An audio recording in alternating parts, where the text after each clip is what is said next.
This time on Custom Works, we're going to keep you in suspense, all about suspension. Let's get to the workshop.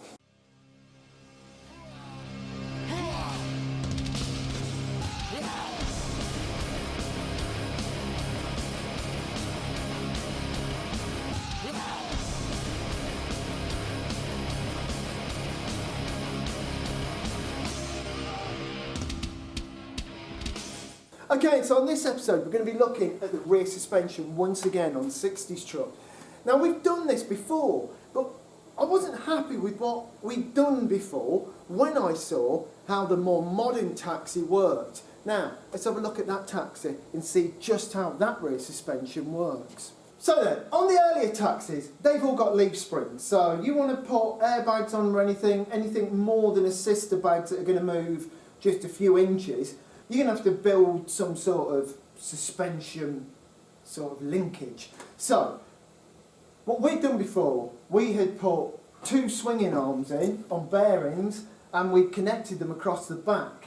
Now this had no way of sort of doing this, and if one wheel was moving, this wheel would move. It wasn't quite right. Once we took the body off this taxi, we realised, wow, it almost sort of exists what we want. So on this, these are the arms we're going to use on the 60's wagon, because the taxi, whoever made taxis, Car Bodies International, were very lazy. And here, this is just the leaf spring mount that was on the other taxi. So if we just get this arm, and more importantly, this panhard rod, we can make up this situation on the other taxis. So what I've done, I bought two radius arms off the later model taxi and the panhard rod to fit onto the 60's truck. So let's see how that all sort of panned out and how all that stuff fitted onto the earlier chassis. On this we've got bag mounts fitted, and we don't really want to change those, and we don't want to move the axle, but these arms just don't quite fit. And what we're coming back here is, this is the old leaf spring mount, and what we want to do is mount this second mount just here, which has got to sit more up here behind the axle. So what I'm thinking is, the back mount doesn't really matter. That can overshoot the axle. We can extend the bracketry off the axle to pick up that rear mount. This front mount though, is right just there. We will be getting rid of this, but there's no way that the edge of this is ever going to come to like there.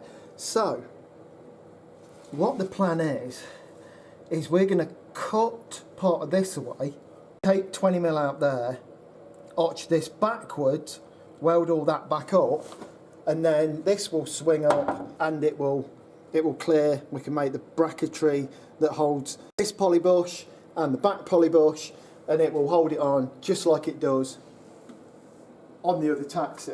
If we'd done this before the bag mounts, we probably could have just arched the axle back a little bit, but we've got good alignment on all the bags, so we don't want to mess with that. So cutting a bit out of there should be the easiest way round sorting this out.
Right, so that's that cut off. And now we can see, with a little bit of cleaning up, we will arch that forward, weld this back up. The axle will sit here, that'll mount there, and we can make a slightly longer mount for that to fit up, and it all should go on lovely. It is the right part, just for the wrong car, and I think that's hot rodding.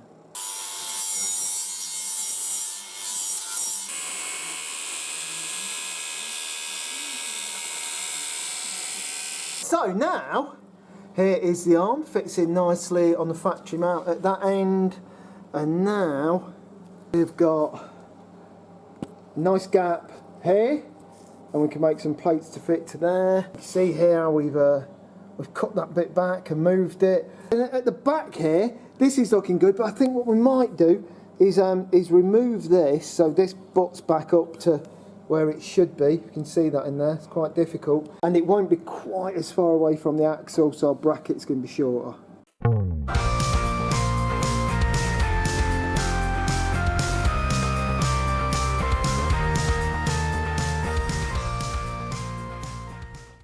So then, all of this is now welded, all seam welded, nice and heavy with a MIG. And here's what I prepared earlier. We've been painted this one. Been over this with a bit of etch primer and some Stone Guard black. So that is now pretty much ready to bolt in. Nice and strong, and well, just a little bit better than what we had.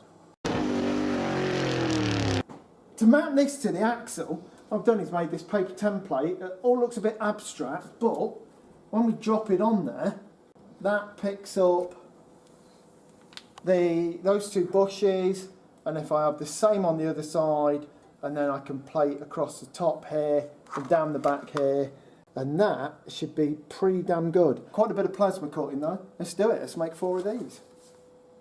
And this is how it looks, a view you're never going to see again, but that's how it looks there, with those both centred on there. The axle runs through there, and then there's a void under there for the movement in the bushes, and everything has got its nice sort of wiggle. It'll go up and down nice, and it'll all be straight and all be good. So this is all coming on pretty good.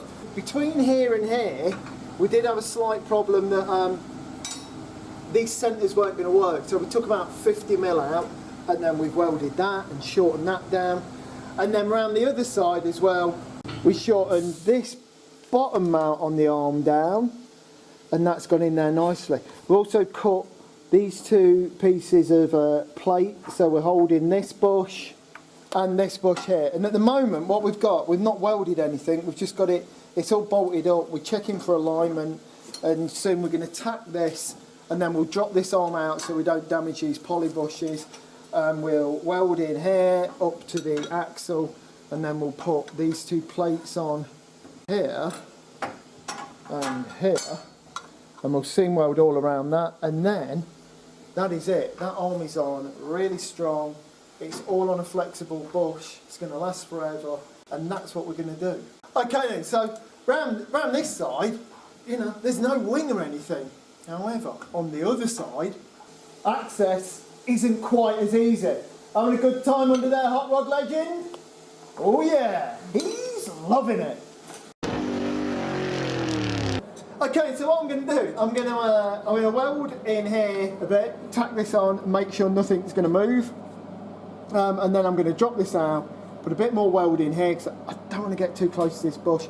Once they're out, then I'll weld these 2 bracing plates on, and we will have a good strong mount. And after that, you know, I'll weld round basically everywhere I can to make sure that is super strong.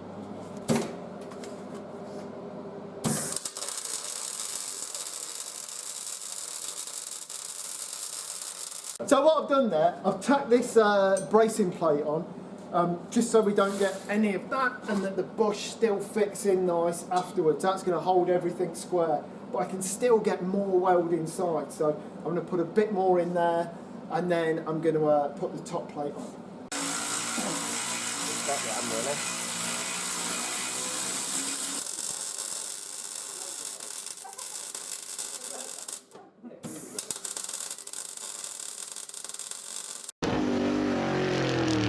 Okay, so one side's done, now for the other side.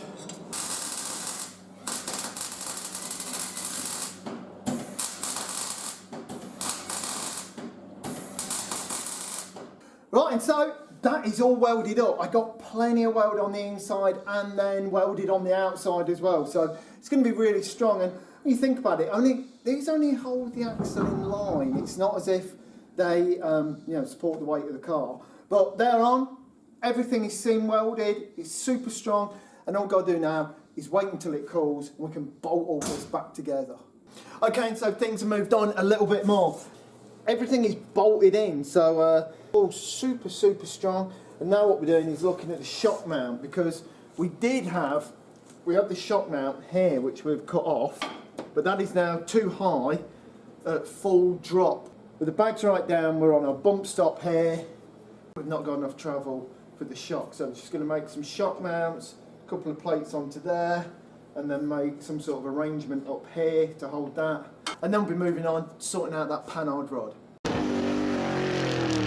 Right, and so to make the brackets for these shocks, what I'm going to do, I've just cut some bits of flat, and I've made sure that I can get that, and I'm going to have plenty of movement. I shall round these edges off, but for now I've cut two. I need two more.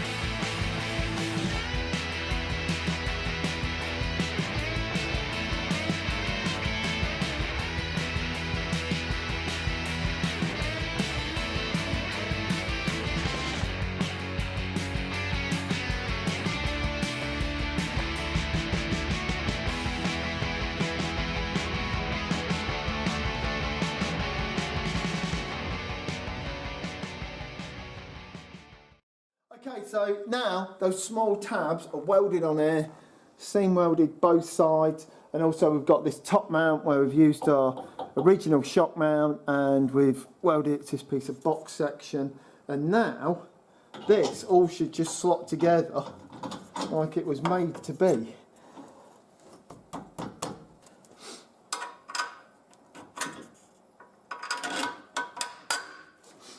And there we go, so now that's bolted in, and because this is right up at full drop, we've also got full suspension travel now.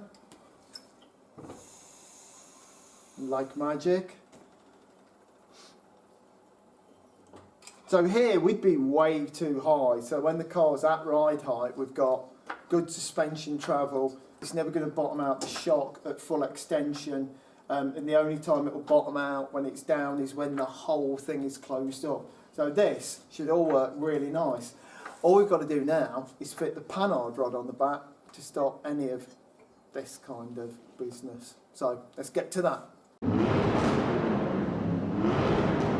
Right, and so we're going to fit the anti-roll bar on the back, but we've had to make a bracket here, which is this piece of box section that has come off of our bracket that holds the axle to the radius arm. That's when we need to fit the anti-roll bar. So we have the anti-roll bar here.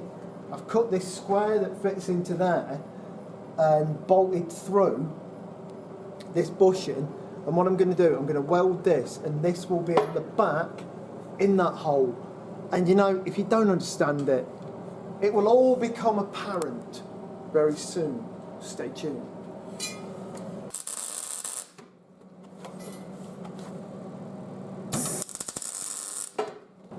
Right, so now I've tacked that on the back, I'm just going to put a nice bit of seam weld around there so that this pin is solid in this plate, and then this plate will be solidly welded to that bracket. So let's do some more welding.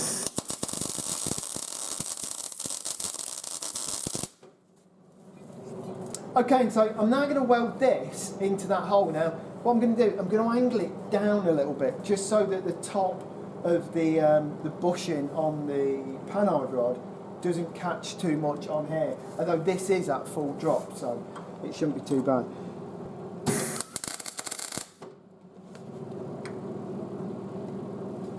Okay, and so I've finished welding this square into the end of this tube. Right, and so we've got the panhard rod mounted to the axle on this side, and it's gusseted in to the bag mount, and then we come around here, and then over here we've got the other end of the panhard rod there, and that is attached to the chassis, and that's pretty much it. That is the back axle in now, and it should have full articulation, full up and down. And that should all work well for a long, long time. What we've got to do now, though, is get some paint on all of that and paint it from the top. Even though I'll be painting from the underside of the car, we're going to get all the bits that might get missed. Right, so another bit on this that we weren't quite happy with. It really has. It's been a learning curve, and it's not as if we're, you know, we've ever made the pickup that lifts a bike off the ground and pulls it on the back and pivots and all of that. And what we used is, we used these hinges which are off the taxi somewhere, and we thought they were going to be strong enough, but we have had some problems with this sort of going out of square. So what we're going to do now, we're going to fit these pillar block bearings onto this cross member, and we're going to weld this piece of steel stock to the side of here, and we're going to make a whole lot more of a sort of robust way of pivoting this. This will be on a plate underneath and bolted down.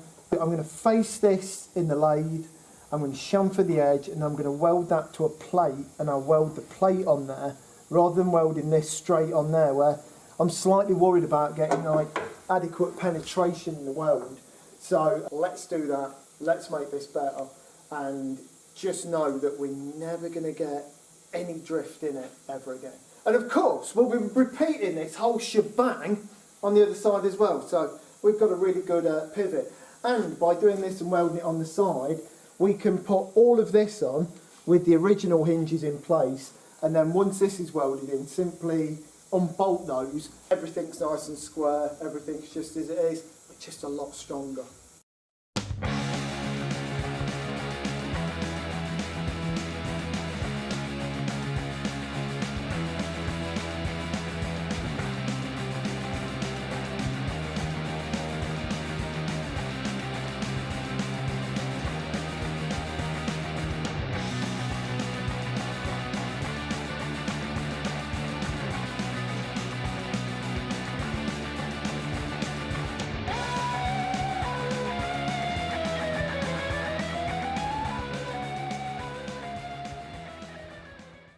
So this is like the stub axle that's going to pivot the thing on the back of the 60's truck. So I've faced it off there on the lathe so it's nice and flat, and it's going to sit nice and square on this piece of plate. I've also chamfered the edge, so once that's on and I weld round there, I get a really strong weld, and then I can seam all the way around here on the sliding channel on the back of the pickup, and this is going to be really strong.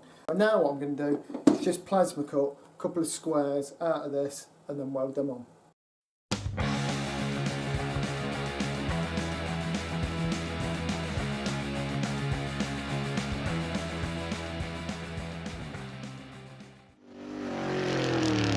Right, and so got the pillar block, bolted this piece of 6mm plate, just got to take this bolt off there, and that's ready to weld to the cross member. And also we've got these bits that are going to go in there and hold in, and they're going on the side of the channel that the bike rolls up for a smoother, more rigid hinge. Right, so what I'm going to do, I'm going to weld this up, try and get as much weld on everything as I can. So super strong, so yeah.